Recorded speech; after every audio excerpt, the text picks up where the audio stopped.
How do you imagine ancient megaliths? Perhaps Stonehenge in England or the Great Pyramid of Giza in Egypt come to mind. They've become household names. Millions of people visit these sites every year. But thousands of miles away from such tourist hotspots, there is a mystery. Ruins of a city that is several hundred years old. And it doesn't sit in a desert or on a grassy plain.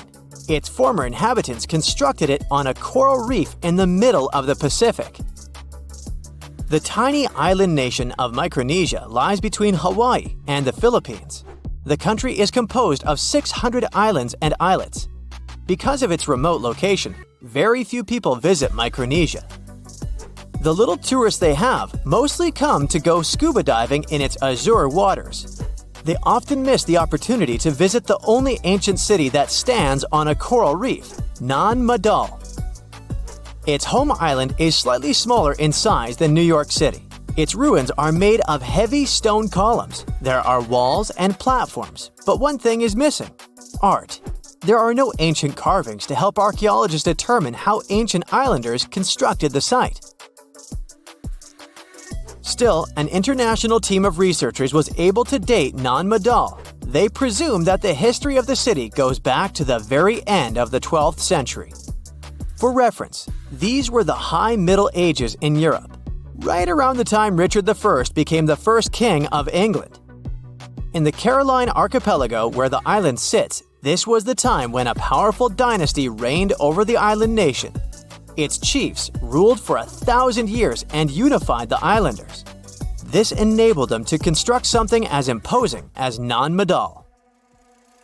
One of the local legends said that the final resting place of the first of these chiefs was somewhere among the ruins.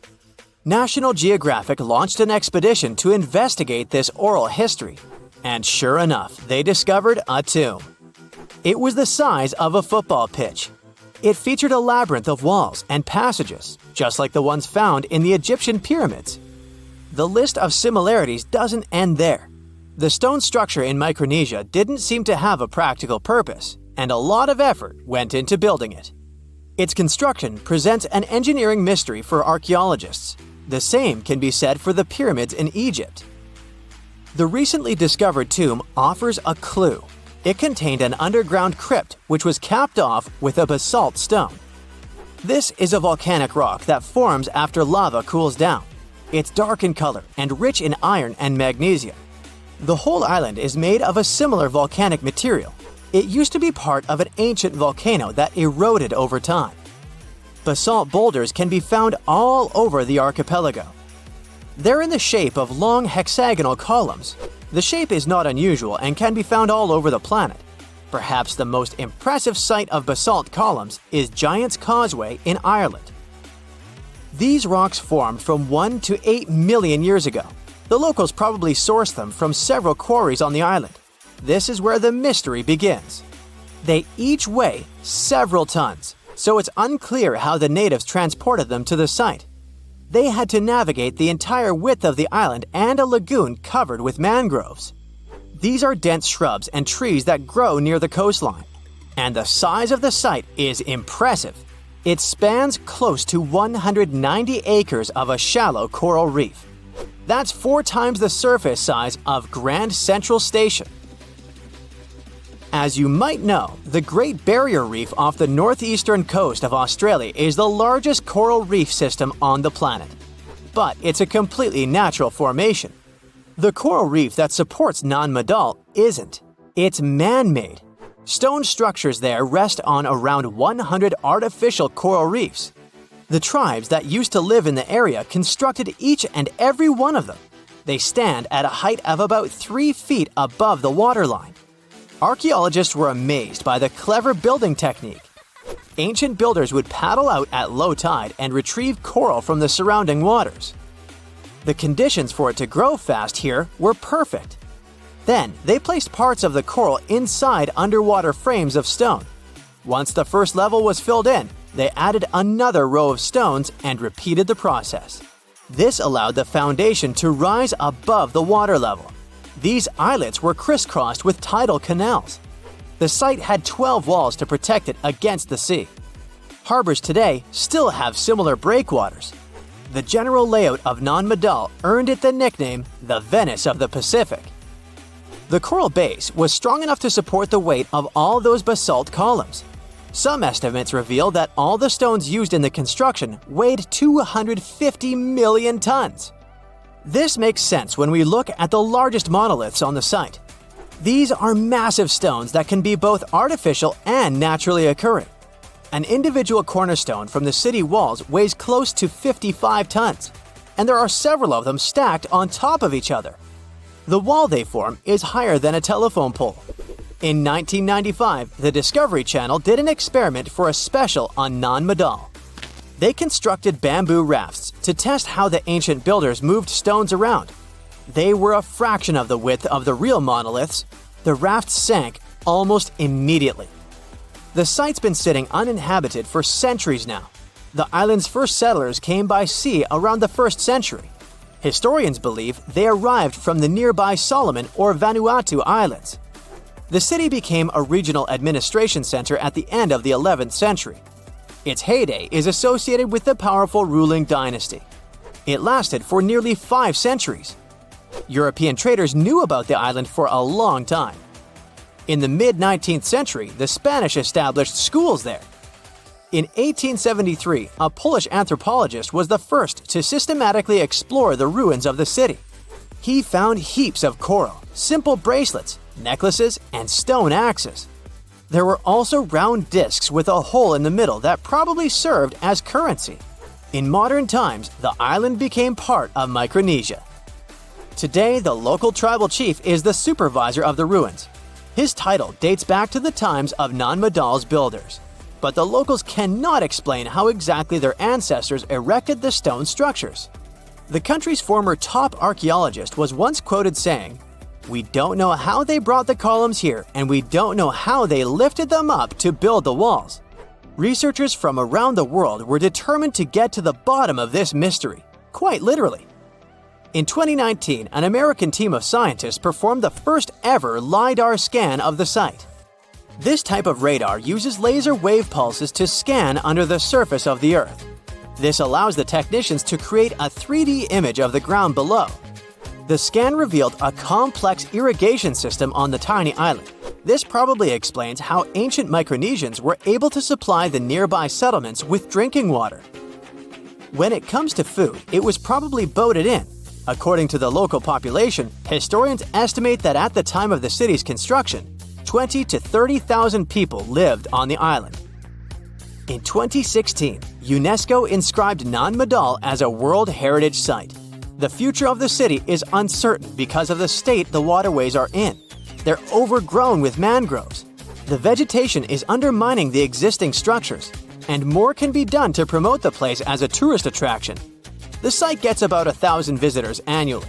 Compare that to 50,000 people who visit Easter Island each year. Both destinations are pretty far away from the nearest mainland.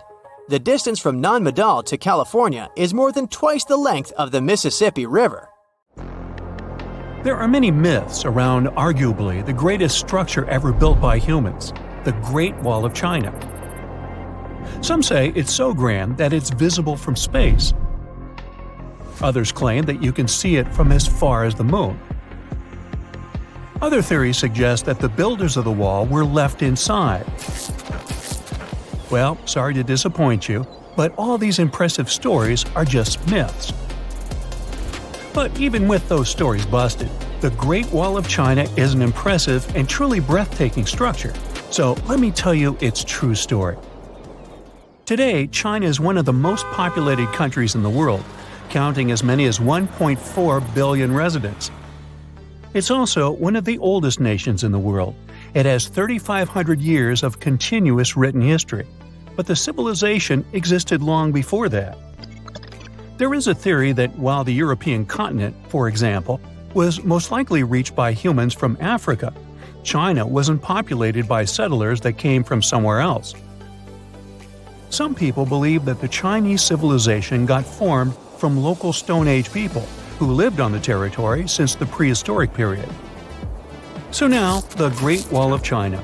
It's truly big even by today's standard, stretching for over 13,000 miles.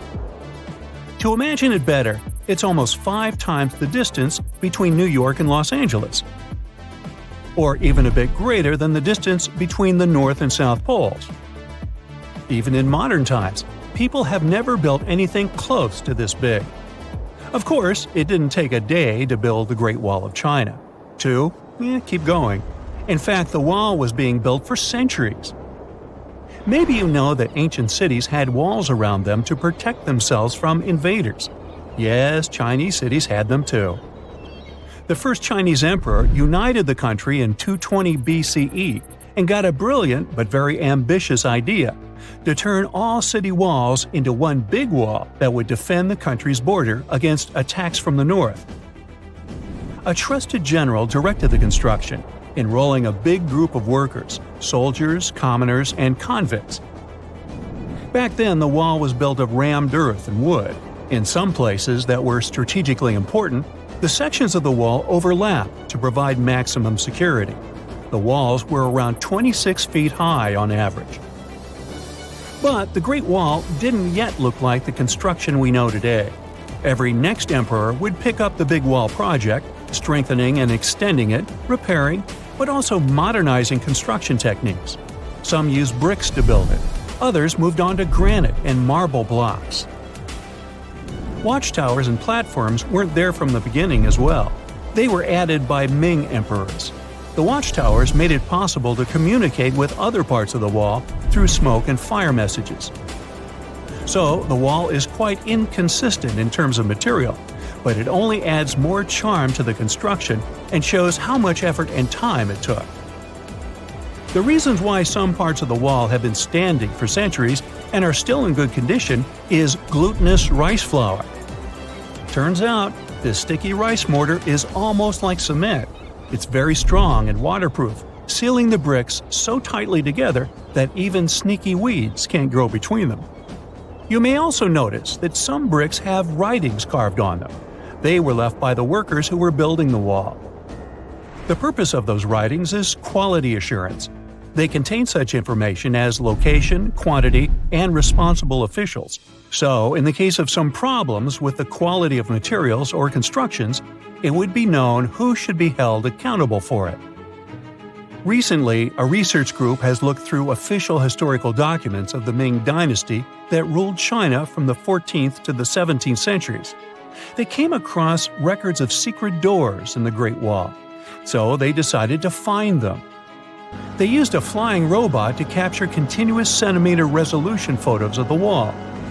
They photographed 90% of the wall that was built during the Ming Dynasty and discovered the remains of over 220 secret doors along the wall.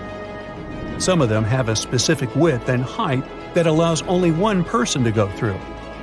Others are large enough to allow 2 horses to pass at the same time.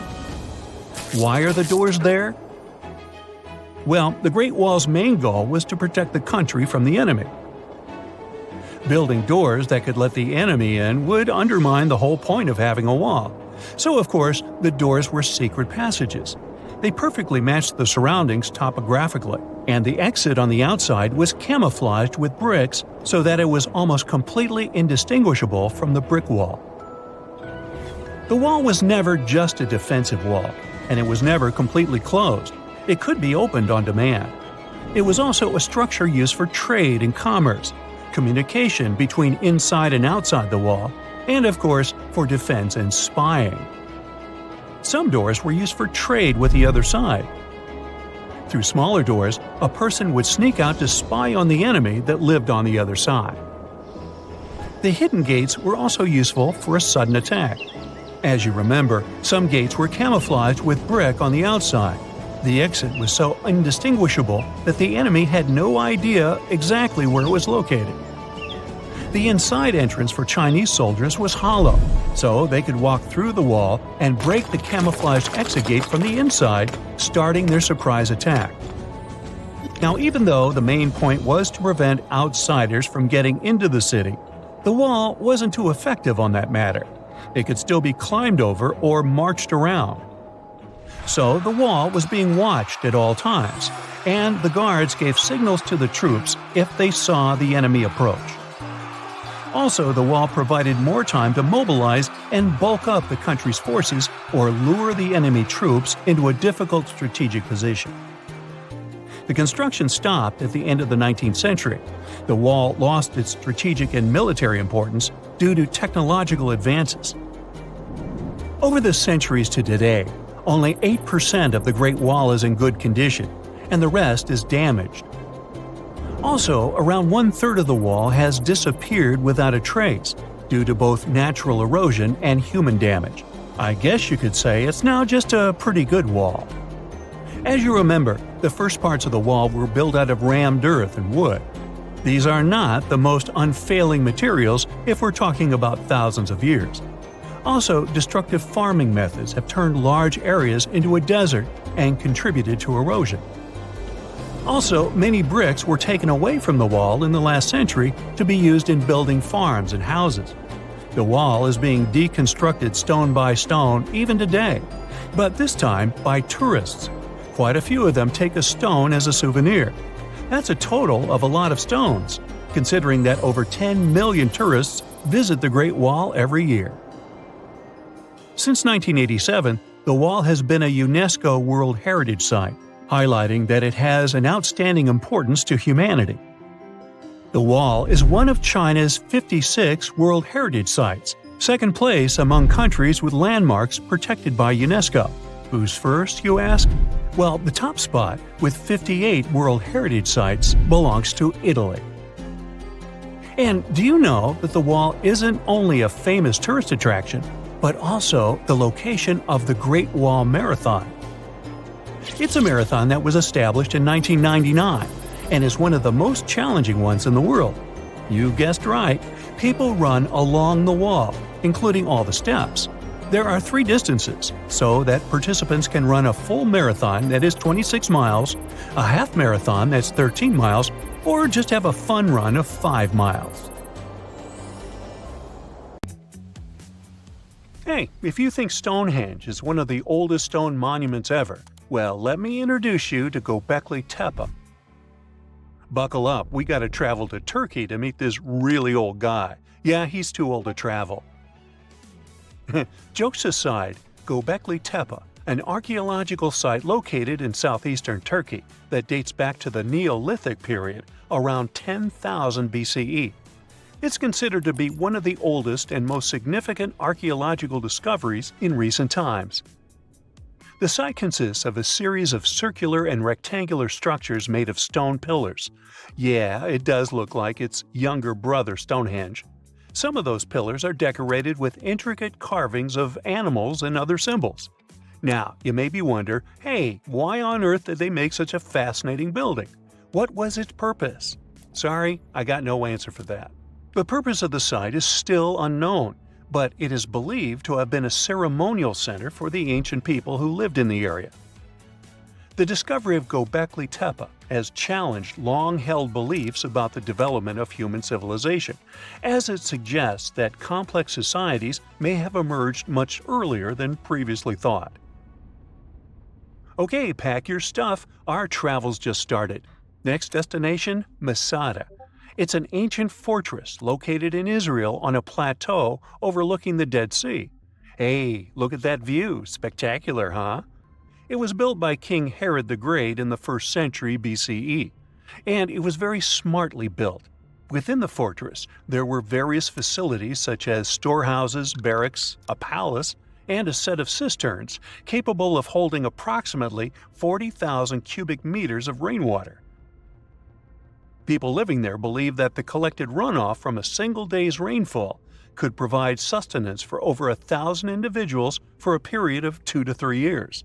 Access to the fortress was limited to 3 steep and winding paths leading up to fortified gates. Still, at one point, the fortress was occupied by people who had fled Jerusalem after the city was captured by the Romans. They held out against the invaders for several months, but eventually they were defeated. But these guys didn't surrender. The story of Masada has become a symbol of resistance and bravery.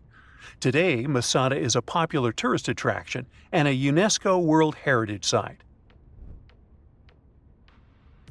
The next flight is going to be short. We're popping over to Egypt to see the Karnak Temple Complex. It's a vast ancient Egyptian temple complex located in the city of Luxor, Egypt. It was built over a period of 2,000 years and covers an area of more than 200 acres. The complex is dedicated to the worship of the deity Amun-Roka. Wait a minute, that should be Amun-Ra, and it was one of the most important religious centers in ancient Egypt. The Karnak Temple consists of several temples, chapels, and other buildings, including the Great Temple of Amun, the Temple of Khonsu, and the Temple of Ptah. Ptah! The Great Temple of Amun is the largest and most impressive temple in the complex, with massive columns, statues, and other decorations. One of the most famous features of the Karnak Temple complex is the Avenue of Sphinxes, which is a long avenue lined with Sphinx statues that leads from the entrance of the complex to the Great Temple of Amun. Another notable feature is the Hypostyle Hall, which is a massive hall with 134 columns that are over 70 feet high. The Karnak Temple complex is a popular tourist attraction and a UNESCO World Heritage Site. It's considered one of the most important archaeological sites in Egypt and provides a fascinating glimpse into the religion and culture of ancient Egypt. Hey, we can't hop on the next flight and leave Egypt until we see the Pyramid of Djoser. It has another name, by the way. It's also known as the Step Pyramid. This ancient Egyptian site is located in Saqqara. It was built during the 27th century BCE for the pharaoh Djoser by his architect Imhotep, who is considered one of the most important figures in Egyptian history. People believe this pyramid is the first monumental structure built entirely of stone and is an important example of early Egyptian architecture. The pyramid originally stood at 203 feet tall and was surrounded by a complex of buildings and courtyards. It was constructed in 6 layers, each smaller than the one below it, giving it the distinctive step-like appearance. The pyramid was used as a burial place for Pharaoh Djoser and was surrounded by a vast necropolis that contained the tombs of many other important officials. The Grateful Dead? The Pyramid of Djoser has several renovations and additions over the centuries, including the addition of a limestone casing that covered the original step structure. However, much of the pyramid was destroyed over time, and today only the central core remains. Despite this, it remains an important archaeological site and a popular tourist attraction in Egypt. Alrighty, we're ready to move on. There's one more pretty recent discovery we gotta see today. The Tower of Jericho was only discovered during excavations in the 1950s and 60s. It's an ancient stone tower located in the city of Jericho in the West Bank. Just like Göbekli Tepe, this one is believed to be one of the oldest stone structures in the world, dating back to approximately 8000 BCE. The tower stands at over 28 feet tall. It's made up of 2 main sections, an inner tower and an outer tower, which are connected by a series of stairs. The purpose of the Tower of Jericho is not entirely clear, but it is believed to have served as a defensive structure or a watchtower. It may have also had religious significance, as it was located near a sacred spring. The Tower of Jericho is a significant archaeological site and has provided valuable insights into the early history of human civilization. It's open to visitors and is a popular destination for tourists interested in ancient history. Now, this ancient site even got attention from Netflix, and they made a movie where the action takes place in Mohenjo-Daro. This site was a major center of the Indus Valley civilization in present-day Pakistan. Mohenjo-Daro was one of the largest cities of the ancient world, with a population estimated to have been around 40,000 in its peak. Trust me, that must have been a crazy megalopolis back then. The city was notable for its advanced urban planning, with sophisticated drainage and sanitation systems, and its impressive architecture, including the Great Bath and the Granary. Mohenjo-Daro was abandoned around 1900 BCE, and its ruins were only rediscovered in the 1920s. Today, it is a UNESCO World Heritage Site and an important archaeological site for the study of ancient South Asian civilization. We're heading to a teeny-tiny country that has quite an impressive history. Welcome to Malta. The Zygantia Temples are a Neolithic site located on the Mediterranean island of Gozo. They're probably one of the oldest freestanding structures in the world, dating back to around 3600 to 3200 BCE. The temples consist of two megalithic structures, each with multiple rooms and altars. The name Zygantia means giant tower in Maltese, as people believe that only giants could have built such massive structures. The temples are believed to have been used for religious purposes and are considered to be an important example of prehistoric architecture. They were added to the UNESCO World Heritage List in 1980. Well, you must be pretty tired, but there's one more place we gotta visit today. Our plane is already landing in Armenia, and we're here to see the Temple of Garni. Look, this one is well preserved. This temple dates back to the 1st century CE. It was built by King Tiridates I as a dedication to the sun deity Mir. Sadly, the temple was destroyed in the 17th century during an earthquake, which is quite a common thing for this area, but it was later reconstructed in the 20th century. Today, it's a popular tourist attraction and is also listed as a UNESCO World Heritage Site. Tartessos, a mysterious, highly developed society that once flourished and then, without any warning, suddenly disappeared. Moreover, before they were completely gone, they performed some strange rituals, as if they were trying to save themselves from something. But what happened to these people? Let's try to find out. Let's go to the southwest of Spain, to about 2,500 years ago. Once, there was a beautiful city here, a trade center of Tartessos. Imagine the temple in the middle of a deserted town. A breathtaking, monumental two-story building. There's a thick smell of frying meat in the air, and the smoke from its frying rises high into the sky, covering the patterns of the sanctuary. The sun has already set, and it's time to prepare for the ritual. We enter the ancient monumental hall. Inside, hundreds of people gather around a long wooden table lined with delicate ceramics and bronze bowls. They feast and drink. These people have much more fun than the animals outside the building. These animals are being prepared for the ritual. Horses, cows, pigs, donkeys, even dogs. All of them were brought here to appease the deities. And what happens after the ritual itself is even crazier. At the end of the ceremony, people take torches and set fire to the whole building. Everything turns to ashes and coals, and when the last embers fade away, they take shovels and begin to bury this place. It will take them at least several days to bury the former sanctuary under piles of earth. They work tirelessly. In some places, the thickness of the layers of mud and clay will reach almost 14 feet. And then, these people, the last known Tartessians, just leave this place and disappear from our world forever. But what just happened? Why did they even do all this? Let's start from the beginning. Tartessos was first mentioned in Greek and Roman texts thousands of years ago, but for a long time, we had no idea what it even was. All the descriptions were contradictory and confusing. Some archaeologists thought that Tartessos was a kind of seaport. Others thought that it was a river or a water reservoir. They even said this place could be connected with the mystical Atlantis. But there was nothing to back it up with, so the scientific community quickly rejected this idea. But today, we know the truth. Tartessos was an ancient civilization. It's been located on the Iberian Peninsula, one of the southernmost islands of Europe. It flourished in the 9th to 5th centuries BC, and then, around 2,500 years ago, suddenly disappeared. They were quite rich. The island had rich reserves of metal, so their economy was thriving. Silver, copper, lead, and other good things were mined in the local Sierra Morena Mountains. Almost all the locals were engaged in trade. For them, it was a common thing. Isn't that strange that there were so few records left about them?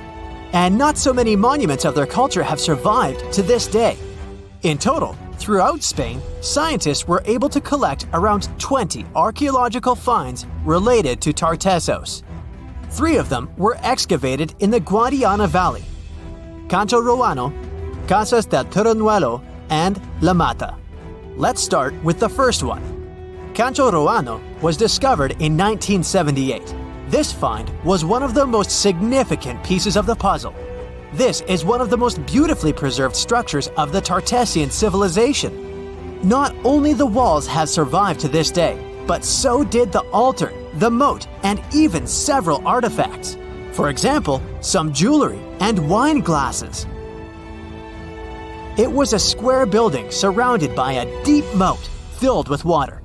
And, to be honest, we still don't know its exact purpose. We only assume that it could be an ancient temple. Some rituals were carried out there. For instance, they would set fire to the temple and cover it with thick layers of sand and clay. They even left some expensive artifacts inside: tools, gold jewelry, and so on. Moving on to the next find. Casas del Turrunuelo is one of the best preserved buildings in the entire Western Mediterranean. We only discovered it a couple of years ago, back in 2015. And it hasn't been studied that well yet. But we already know that this place is also pretty weird. Casas del Turrunuelo was a very rich building. It wasn't just some kind of temporary camp. It was a place of monumental, impressive architecture. Massive staircases, vaulted ceilings, luxurious materials brought from all over the Mediterranean, and the latest construction technologies. It was supposed to be a place of power, maybe even something like a palace. And yep, it also became the venue for the rituals. It's unclear whether the locals intended to destroy this beautiful place from the very beginning, but this is where they performed the greatest ritual in the area. This ritual involved more than 50 animals, including the most valuable ones, horses. It was their only means of transportation. The fact that these people gave away their horses may indicate that they planned to stay here for some time.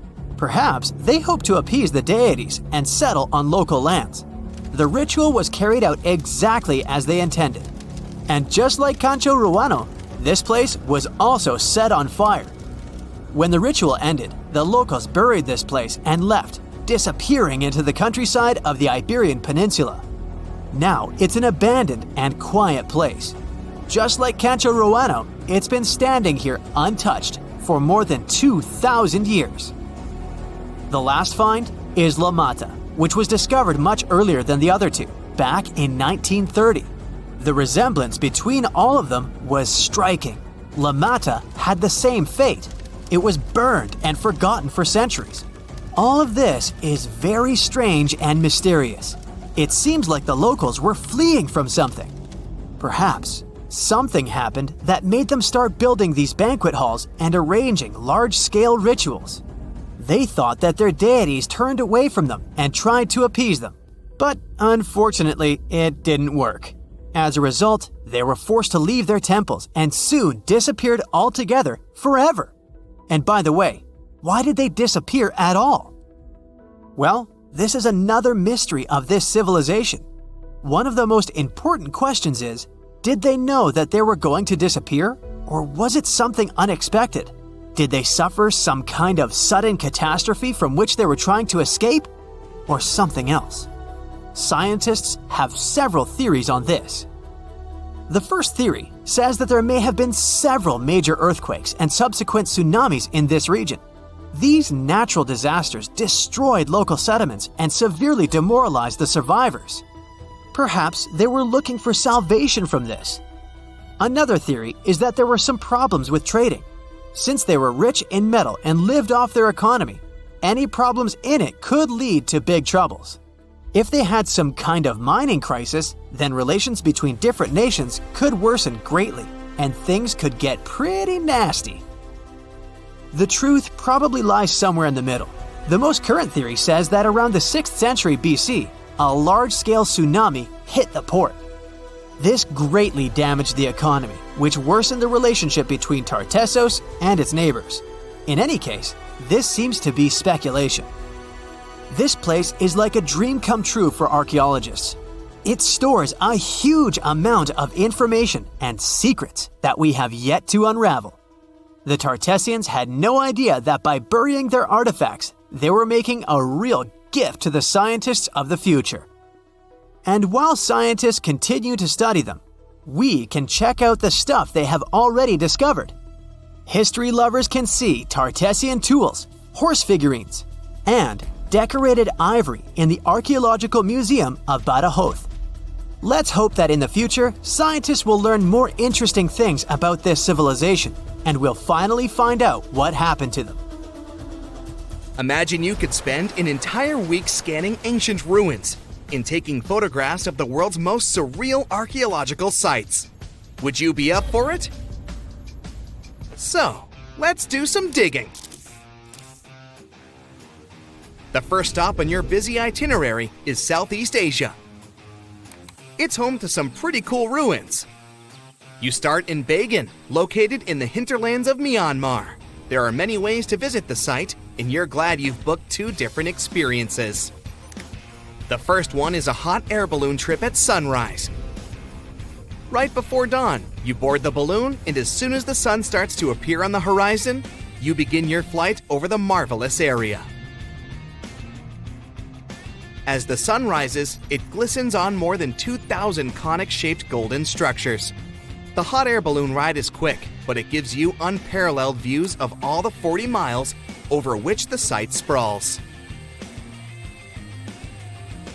Back on land, you rent a bicycle and roam the village of ruins. Some of them are open and allow you to peep inside. These magnificent ruins were built between the 11th and 13th century CE and were mainly places of worship. There were originally over 10,000 buildings, but they were gradually deteriorating over time due to earthquakes. Thankfully, the site became a UNESCO World Heritage Site back in 2015 and has since been preserved. Up next, you catch a flight to Cambodia. You take some time to visit Angkor, the world-famous archaeological site nestled deep within the jungle. Good thing you've brought bug spray with you. The city of Angkor was once the capital of the Khmer Empire from the 9th to 15th century. FYI, the word Angkor means capital city in the Khmer language. The city was founded by King Yasovarman I, and it became one of the largest cities in the pre-industrial world. Researchers say nearly 1 million people live there. Until today, Angkor is admired for its stunning architecture. The Khmer style is recognized in the use of huge blocks of sandstone. The towers are believed to have been once decorated with gold. But today, the site is a maze of vine-covered temples. The city was abandoned in 1431 and wasn't rediscovered until the 1840s. Oh, and just so you know, this is also a UNESCO Heritage Site.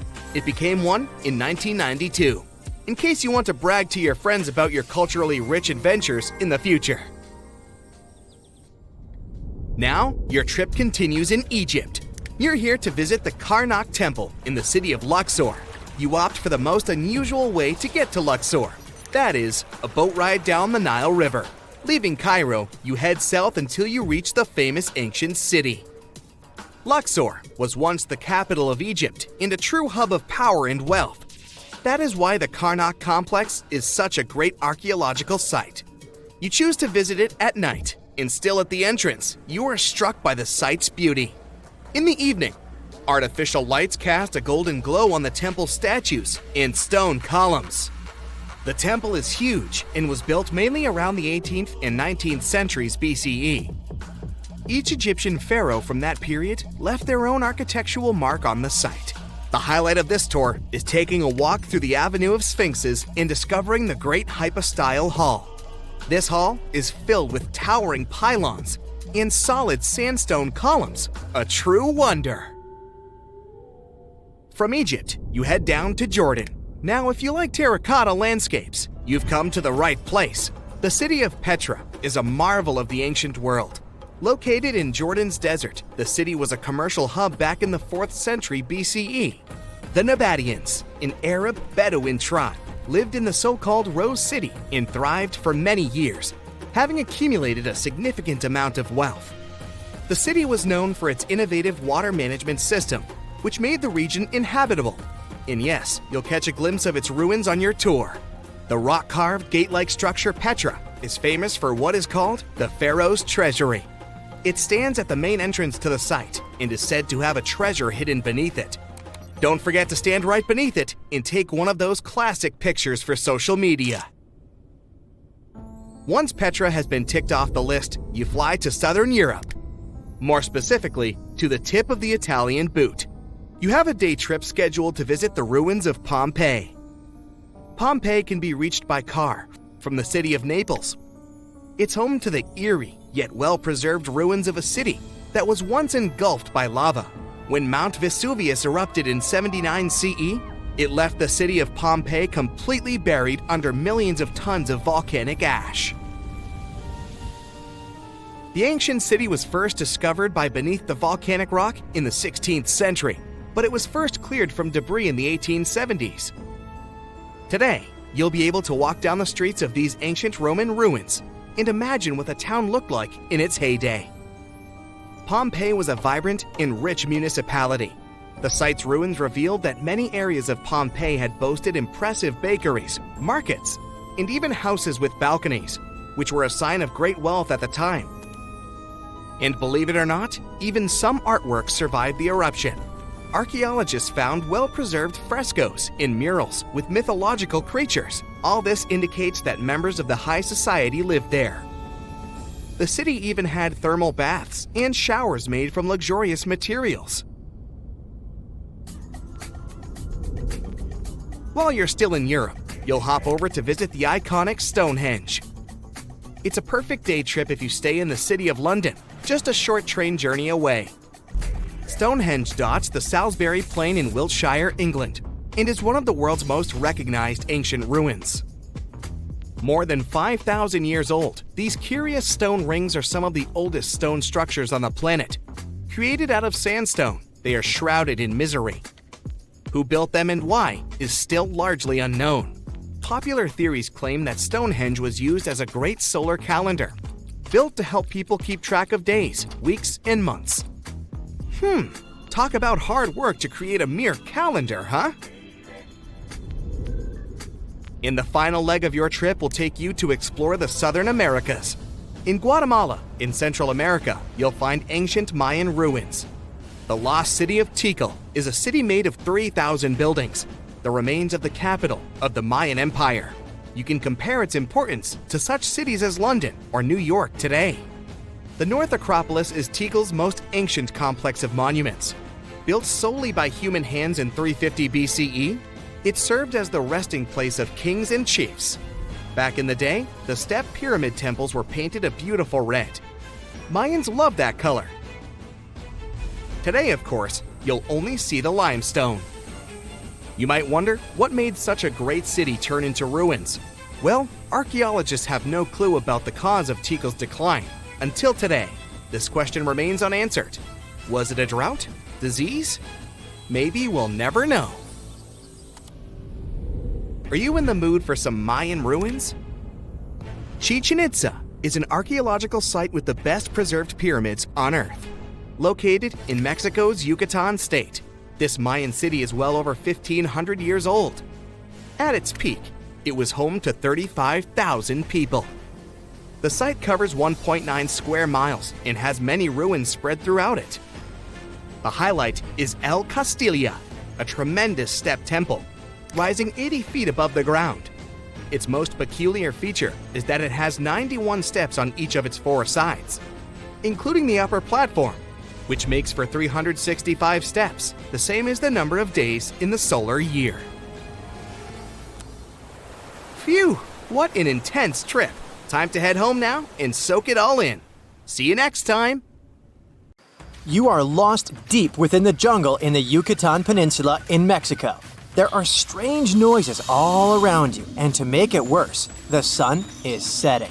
Soon, you'll be alone in the middle of an unknown rainforest. Guess it was a pretty bad idea to come looking for El Dorado on your own, wasn't it? You keep walking as fast as you can when suddenly, wait, what's this you're seeing? It looks like large stairways made out of stone. This definitely doesn't look natural, so you take a picture. Maybe you didn't strike gold, but you might have just found something relevant. Congratulations, you found Akamtun, a long-lost Mayan city. Hidden 37 miles into the jungle, the name literally translates to stone column. Stone was probably in at the time, so these guys used a lot of it to build their pyramids, houses, and even ball courts. If you ever thought that Europeans invented ball games, think twice. Mayans loved to play ball games for recreational purposes. Akamtun is part of a series of other long-lost Mayan cities that are being discovered with the help of new technology nowadays. We'll talk more about the other ones in a jiffy. Perhaps the biggest surprise of this one is that it was surrounded by wetlands, which is why the city was built on high ground. The city was monumental, covering an area of over 120 acres. That would be as big as 90 football fields right next to each other. Scientists have found proof that Akamtun had pyramids of up to 49 feet high, and that it was likely an important social hub between 250 and 1000 CE. This is definitely a game changer. But lost Mayan cities began to be unearthed in the 19th century. Modern technologies, such as LiDAR imaging, help archaeologists see through dense canopies of the forests. This means that people don't really have to risk getting lost in the tropical jungle like you did at the beginning of this video. LiDAR works sort of like an X-ray. It sends out laser beams that can detect any signs of ruins or ancient constructions. According to space archaeologist Sarah Parchak, satellite imagery has been a key player in discovering ancient cities in South America, Egypt, and other places. Sarah herself spends most of her days scouring images for any signs of where there could have been cities long ago. She says that more often than not, what happens is that ruins are covered by vegetation, soil, or sand, which makes them super tricky to find. But thanks to these awesome tools, scientists also made the huge discovery of ancient Mayan causeways, which spread throughout old Mayan territories. I mean, take a look at these roadways. You'd expect to see ruins like this in places such as Portugal, England, or the United States. I'm talking about 130 feet wide roads painted white to help travelers journey through the nighttime. Scientists recently unearthed a 110-mile network of roads such as these, and they think this dates back to before the first registered Mayan highways we've known so far. These roadways, which sometimes ran over the swampy ground and were even elevated at times, are being called the world's first superhighways. Even if there is no registry of animal-powered vehicles, it's believed that the Maya used them to travel around a network of possible 964 settlements. They were built like a huge spiderweb, and from what archaeologists have gathered, this huge system of roads worked to connect a big system of economic and social interactions between Mayan cities.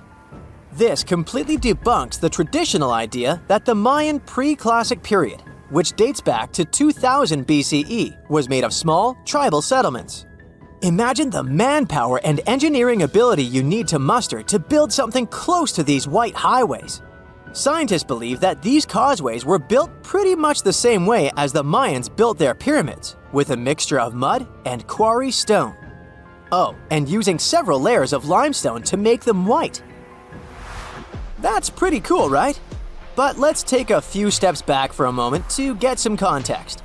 The Mayans were one of the biggest pre-Columbian civilizations living in the Americas. Until now, experts believe that at its apex, the Mayan civilization consisted of over 40 cities with a population of millions of people. That's a lot of folks. Their civilization spanned Mexico's Yucatan Peninsula, Guatemala, and Belize. And they survived mainly on agriculture. The thing is, the Yucatan Peninsula was an extremely difficult place to grow crops. So the Mayans had to develop a complex irrigation system in most of their cities. They built a series of ceremonial buildings, pyramids, and plazas. The Mayans might have been keen pyramid builders, but they also developed an advanced astronomical system. With whatever ancient technology they had, they were able to predict the exact location of planets such as Venus and Mars, as well as the exact dates of eclipses. If you've ever seen examples of ancient Mayan cities, this is Tikal. Located at the heart of the Guatemalan jungle, Tikal is believed to have been the capital of the ancient Mayan conquest state. At its height, it was comparable in importance to cities such as London or New York in today's world. It's composed of a series of complex monuments. The North Acropolis is one of Tikal's most ancient complexes of monuments. Built solely by human hands around 350 BCE, it served as the resting place of kings and chiefs. Its monuments are up to 200 feet high. Back in the day, the step pyramid temples were painted a beautiful red. Mayans loved that color. Today, of course, you'll only see the limestone. Then there's Chichen Itza. It's got one of the best preserved pyramids on Earth to date. Located in Mexico's Yucatan state, this Mayan city is well over 1,500 years old. At its peak, it was home to 35,000 people. The site covers 4 square miles of land. The highlight is El Castillo, a tremendous step-like temple standing 80 feet above ground. Its most peculiar feature is that it has 91 steps up each of its 4 sides, including the upper platform, which makes for 365 steps, the same number of days as the solar year. You can see that these folks were a pretty big deal, huh? That's why nobody can really understand what happened to them. There's a big lack of evidence on the decline of this almighty empire. What could have been the cause of their demise? Was it a drought? New research in 2017 did bring some new discoveries into the mix. Using data from a site at Ceibal, located at southwest of Tikal, scientists analyzed radiocarbon data from ceramics and archaeological excavations to extract new information about the unexpected demise of this great civilization. The information shows that instead of a sudden collapse, the Mayans most likely fell in waves of social instability and political crises. These events are believed to have deteriorated Mayan city centers and began causing the dispersion of the Mayan population. It's hard to pinpoint the exact causes, though. But hey, recent discoveries are shedding a big light on humanity's past. Not only about the Mayan Empire, but about other long-lost civilizations of South America. A major recent discovery in Brazil was done using satellite imaging technology and is also shocking scientists. Some images from near the Xingu River, also in the Amazon, suggest that cities of millions of people might have existed inside the jungle, way before our modern civilization ever existed. I mean, if this doesn't shock you, I don't know what will. Satellite imagery also detected a network of trenches dating back to 200 and 1200 CE in the Bolivian Amazon forest. These proofs suggest settlements that could have supported around 60,000 people right in the middle of the Amazon forest. When researchers from the University of Florida went on ground to check the satellite information, they were shocked to find several mounds that were accompanied by ditches and geoglyphs. Archaeologists also found remnants of carefully designed walls centered around plazas, much like the type of construction done by the ancient Mayans. The Amazon River travels through 9 South American countries at a length of over 4,000 miles. Still, it's impossible to cross it by a bridge. With the river being the main highway, traveling through this dense forest, and so few areas populated around the river, there's just no reason to have one. The river can rise up to 30 feet, and the river crossings that were only 3 miles wide can expand to over 30 miles in just a few short weeks in certain spots, making a bridge nearly impossible to build here. In New Zealand, in the coastal town of Mauriki, there are huge spherical boulders. Some rocks are 6.5 feet tall and weigh about 7 tons, as much as 10 cows. Ooh, there's a 10-cow boulder. Maori legend has it that these rocks are from the remains of the goods from a large shipwreck that happened hundreds of years ago. From a more scientific perspective, it's sand and gravel combined to form these giant boulders. Waves and winds give them a smooth, round appearance over time. The whole process might take millions of years. Indonesia's Kaiwan Ijen volcano is famous for a stunning turquoise-colored lake sitting at the top of the peak, but don't dip in. It's an acid lake. But its scariest part is the sulfuric gases leaking out when lava flows freely, reaching temperatures hotter than 1,000 degrees Fahrenheit. When those gases come in contact with the air, they combust into a spectacular electric blue flame. That's why the volcano has blue lava. The island of Surtsey, south of Iceland, was formed over 50 years ago by a volcanic eruption. It all began back in 1963 when a powerful volcanic eruption created one of the youngest islands on the planet. All sorts of bacteria, fungi, and molds began taking over the island, leading to numerous other animals finding their way here, like seals and birds. Birds and ocean waves deposited seeds all over the island. Sadly, the island's getting smaller now because of water and wind erosion. Located off the coast of Brazil, there's an island called… I'm a bit rusty on my Portuguese, so here it is on the screen. It looks perfectly untouched and pristine. Bad news? Dangerous snakes overrun it completely, so take a doctor with you in case you want to go there. Over 4,000 of the golden lancehead vipers inhabit this island. These 3-foot-long snakes are among the most venomous in the entire world. I think I'll skip that. Landing down under, you can see the Opera House, Uluru, lots of kangaroos, and catch the strangest wave of the world, Wave Rock in Western Australia. It's not made of water, but stone. It can be up to 50 feet tall and almost 300 feet long. It's especially incredible after rains in winter when the Western Australian wildflowers fill up the entire landscape. In Atlanta, there's a World of Coca-Cola museum. The formula for the secret recipe is in a large security vault, heavily guarded at all times. Only a handful of people can get through those vault doors. Since its creation in 1886, the company has kept it a secret for only the most honest employees. In 2006, a former worker tried to sell the formula to Pepsi, only for Pepsi to call the police and inform Coca-Cola. The Polka Dot Lakes is a must for anyone who is in British Columbia. After the summer's scorching heat evaporates the lake's water, it leaves behind yellow, blue, and green water spots. These pools are full of all sorts of minerals, like sodium, calcium, and magnesium sulfates that get concentrated in the pools. You can't get too close or even dip your feet into them. A fence protects the entire lake with a sign about how culturally and ecologically sensitive the area is. In Death Valley, California, there's a mystery of the sailing stones. Since the early 1900s, the mystery of how all these stones were seemingly moving by themselves across the desert floor baffled everyone. Some believe that the rocks move by thin pieces of ice around the stones pushed by winds after winter.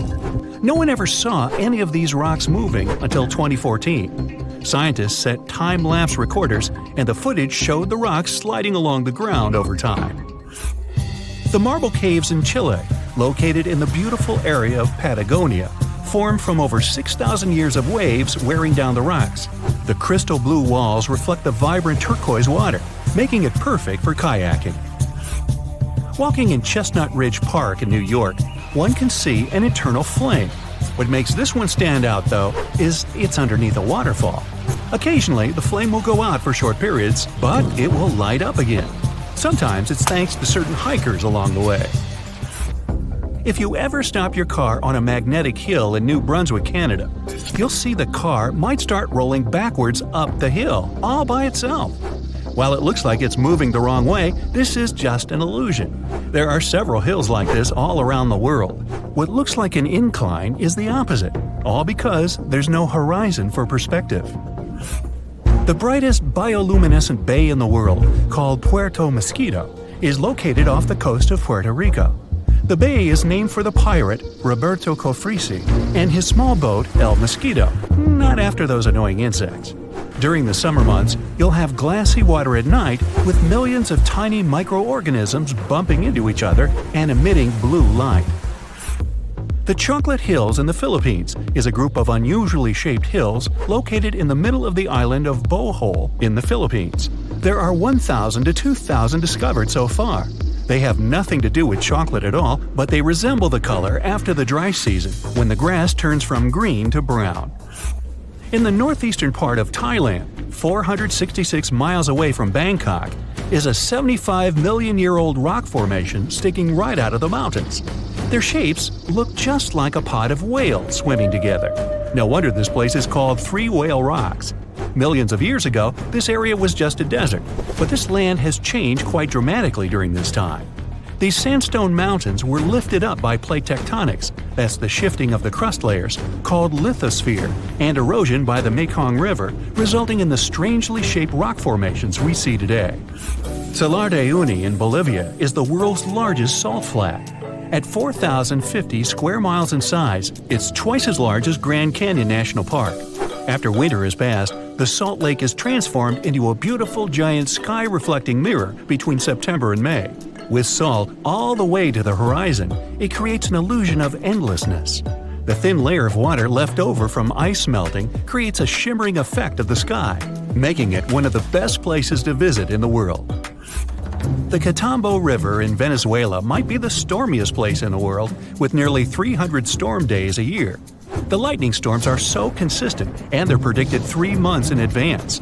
During the wet season in October, you might see 30 lightning flashes in a single minute.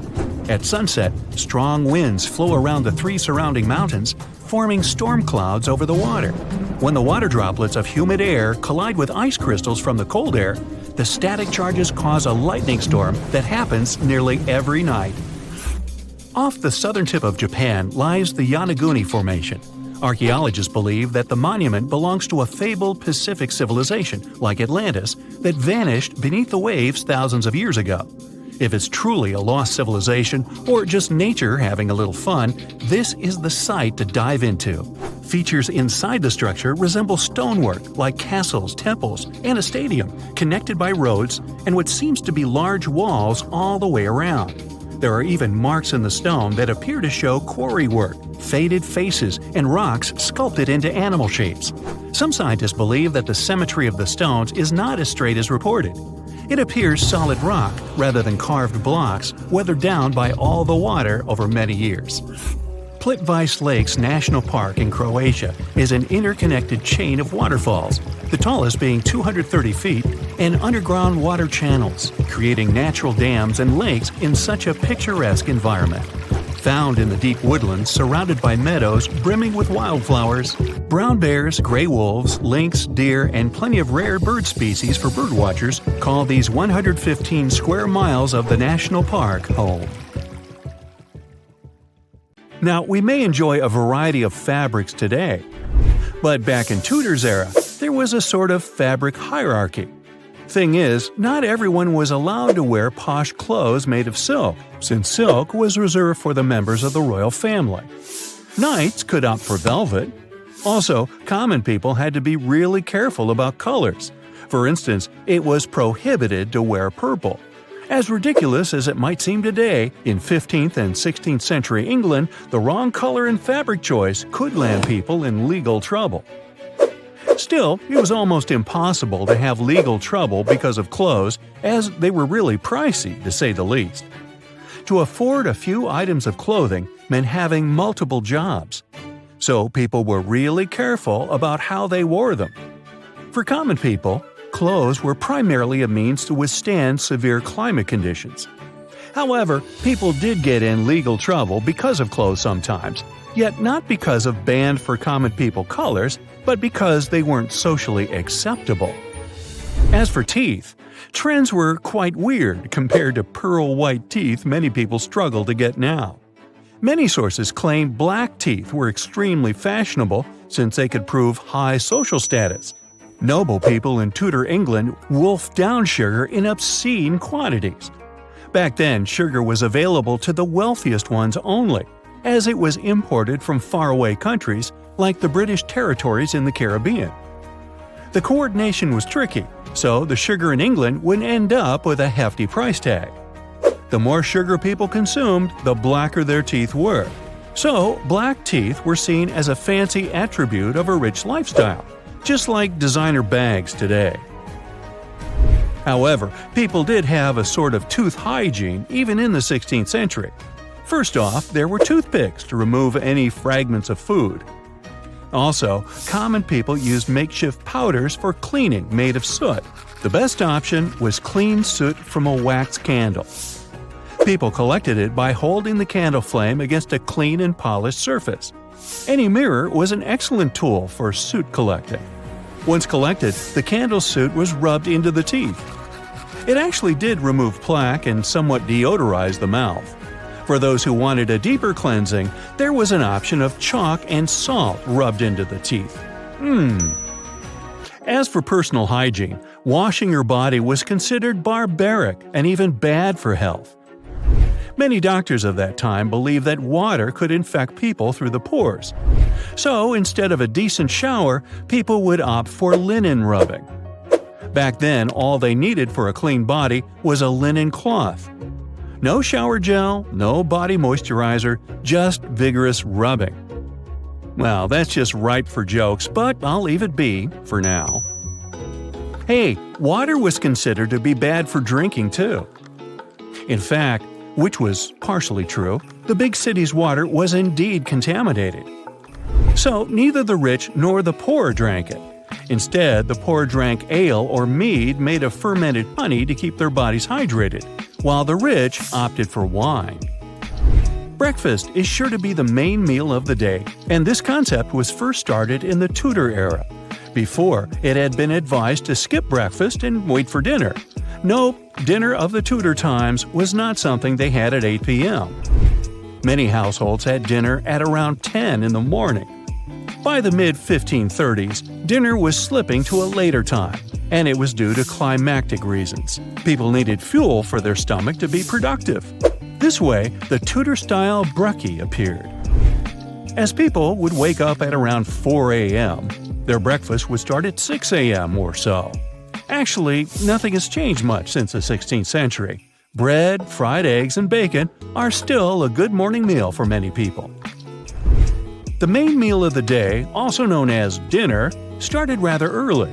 The most fashionable time was around 11 a.m. As for food, well, bread was the central dish again. It came in many varieties, and depending on how wealthy the household was, bread was eaten either alone or combined with other foods. Still, the bread back then was quite different from what we eat today. The closest to one eaten in the modern world was called manchette loaves, which is pure white wheat bread with fresh yeast. But still, old records claim the crust was crunchier and the taste was creamier. In the evening, people would have supper. When we sit down to eat today, we expect to have individual plates and portions, but back then, eating was more communal. Also, the whole eating process required less cutlery and crockery. Almost no one, especially common people, used forks for eating. People could make do perfectly with knives, spoons that they brought for supper themselves, and even their own fingers. Ew. Fingers are just a bit too much for me. Hope they use sanitizers or wet wipes. Nah, just kidding. In reality, they weren't even likely to wash their hands before eating. Now imagine you're having supper in Tudor's England. Here's the list of things you should not be shocked about. You bring your own cutlery, but we've discussed it before. You share your portion, called a mess, with around 3 to 5 other people. Don't worry, the food is bite-sized, so it's almost like canapé. You got to grab the food directly from the mess and put it directly into the mouth. Whenever you feel thirsty, be ready to share the cup with a few people again. Here came a polite rule of wiping your lips before sipping. You don't spare room for dessert, but for cheese. It was believed that cheese was the excellent closure of any meal. As for desserts, they were mostly for the rich. Remember, sugar was pricey? Poorer people had gingerbread and honey for dessert, and sometimes fruit preserved in syrup. On to the main menu. Don't expect to see too many veggies during the winter, as they were highly seasonal. No exotic fruits and vegetables either. Apples, pears, cabbage, parsnips, and probably plums were the most a Tudor-era's person could dream about. In the late Tudors period, tomatoes and potatoes appeared. So, if someone saw them on the table, they could easily tell the household was wealthy. As magnificent as old architecture might seem today, people weren't really likely to enjoy the Tudor architecture as we do. The reason was simple. The stunning buildings came bundled with oozy and smelly mud everywhere. Cleaning shoes was inevitable, so there were rushes at the front door to get rid of the dirt and soak up the excess moisture. Fun fact: rugs were mostly used to cover tables. Wealthier households could afford woven rush mats. We may have any book we need for studying within seconds on a tablet. We may even download the whole National Library and carry it in a backpack. By the way, the first tablet ever was invented in the Tudors era. Nah, it's another lame joke of mine. Still, there was a terrible shortage of books in Tudors England, and students would read from horn books. A horn book is a wooden board covered with a transparent sheet of cow horn to protect what's written on the board. This way, more students could profit from a Tudor-style tablet. It did look like a tablet, but could only fit a one-pager. It's not a secret that old-time makeup was not really safe for skin. But Tudors England makeup was considered to be natural. Actors and noblewomen mostly wore it. Natural it was, as it included chalk and powdered moose bones. And don't forget lead. Right, natural doesn't mean safe. Now over to you. Which side do you lie on when you sleep? If you lie on your left side, Tudors-era doctors would not be happy, because sleeping on your right side was considered the healthiest. So there. The story of Pompeii is complete chaos as is, but to add a little fuel to this fire, we dug up some groundbreaking facts, and I mean that quite literally. Hear me out. What if it wasn't the scorching sea of lava that destroyed the city of Pompeii, but rather an earthquake that happened during the volcano's eruption? Rewind to over 2,000 years ago. The year is 79 BCE. It was around 1 o'clock in the afternoon when Mount Vesuvius decided to erupt. Pompeians were going on with their normal daily routines when lava started taking over. The flow of lava was so quick that most people didn't have anywhere to run. The disaster took the lives of around 2,000 people. The lava covered most of the city, which then turned everything to ashes. Pompeii was only discovered during the 16th century of our Common Era, when an architect commended a dig to divert a river. It's a very well-studied site nowadays, but something unusual recently caught the researchers' attention. Scientists were excavating a site called the House of Painters at work. They were examining a couple of skeletons when they saw something weird. The skeletons probably belonged to two men around the age of 50. The analysis showed these men had survived the first surge of lava in the city. But they didn't make it out due to this second unexpected part, the earthquake. The men probably took shelter at the House of Painters at work, but the walls crumbled down when the earthquake hit. The men were found in a protective posture, like they were trying to shield themselves from something that was going to fall above their heads. Plus, these skeletons were not found under the layer of volcanic ash, but on top of it, proving that they really did survive Vesuvius's sea of lava. It turns out this is not as rare as it seems. A volcanologist explained that the seismic activity during the eruption really made things worse in Pompeii. He said that this seismic chaos probably influenced the desperate choices of a lot of Pompeians in their final moments. This is not the first time the world heard of a possible earthquake in Pompeii. A guy named Pliny the Younger, who escaped the disaster and witnessed the whole thing, beat these scientists to it in his famous letters. Pliny the Younger was a lawyer and an important person back in ancient Rome. He was an eyewitness to the whole Pompeii disaster, and he wrote in one of his letters that the eruption was followed by a trembling of the earth. Researchers do agree that something never added up.